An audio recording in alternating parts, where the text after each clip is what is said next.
You mentioned BJ Kemp, Yes. and you two have worked on um, Groove with You and Celebrate as well, and Yeah. like you said, Yeah. frequent collaborators. What is it about him that brings out the best in you in the studio? BJ Kemp.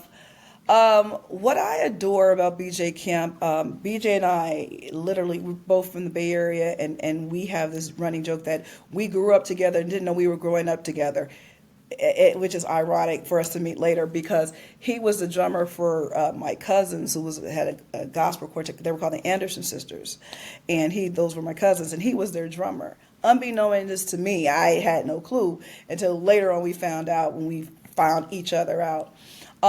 We've collaborated vocally and toured together, both singing, being supported vocals for Raphael Sadiq, who's my fam, singing with Raphael, and then other projects we worked on in the Bay Area, like the Park Avenue project, and so trusting and knowing this person who knows and trusts me, it was like a great marriage because we sit and talk about music, the feeling of music, how something's supposed to feel, even in our performances. It's like, what do you want to convey in your performance? How you want it to feel? How do you want it to?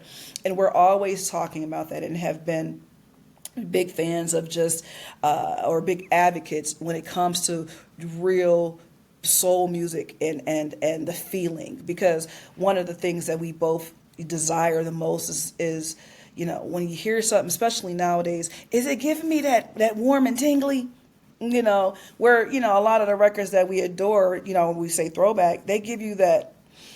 Yeah, what I mean, certain I still hear right now and just be like, oh, I want to cry because it just feels so good, you know. Hmm. And we always talked about that. And so when it came time for us to start working together, he was like, Mo, I had these tracks, and he had sent me like 5 songs, and it was right before I went on The Voice, and I listened to him and loved him, and I was like, okay, but it never really kind of got to him because Voice had me in Voice World, never got to him. And then he started to work on his stuff, and then he came with the song, and then he presented it to me, and I sung on it.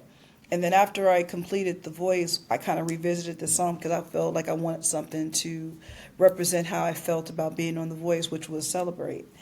And he was like, okay, well, let's go back in here and make it your anthem, your theme. I said, absolutely. And that was our first time getting in the studio together, and it just worked.